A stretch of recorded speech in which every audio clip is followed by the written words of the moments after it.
Marami ka pang dapat matutunan para maging isa kang ganap na Don. Nandito ako para tulungan ka.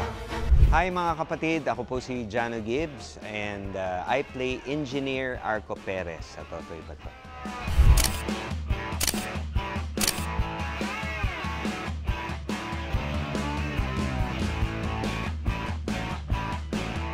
Si Engineer Arco Perez, I play the tito of Totoy.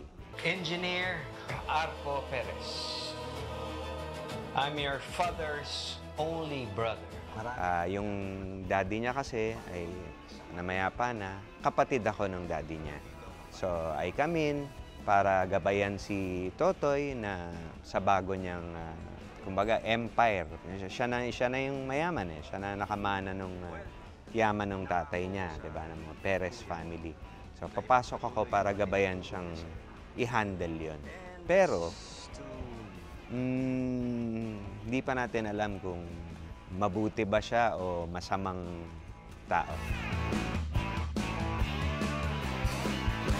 Ako, for me, personally, ang exciting part, hindi ako comedy dito. So, wag niyo nang expect ang mga ganyan-ganyan ko.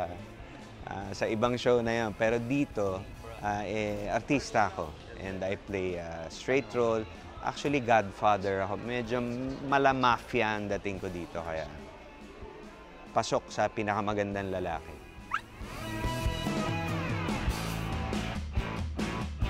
Hindi naman challenge na makisama sa kanila dahil bagong pasok ako. Dahil kilala ko naman yung mga at mababait naman silang lahat. Ang challenging for me is I'm playing a straight part, which I know ang mga tao sanay sa akin na gusto namin nagpapatawa ka, but I have to challenge and dream ko to eh. Dream ko na lumabas na medyo bida kontra bida naman ang dating.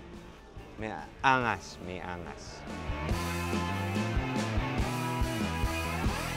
Of course, Totoy Bato will always be action and drama sa puso niya, sa puso ng show.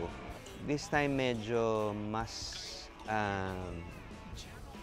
intelligent ang labanan. Labanan ng utak, labanan ng mga pag-iispiya at sino ba, hindi mo alam kung sino ba ang masama, sino ba ang mabuti. Unang-una, maraming salamat sa suporta nyo sa Totoy Bato.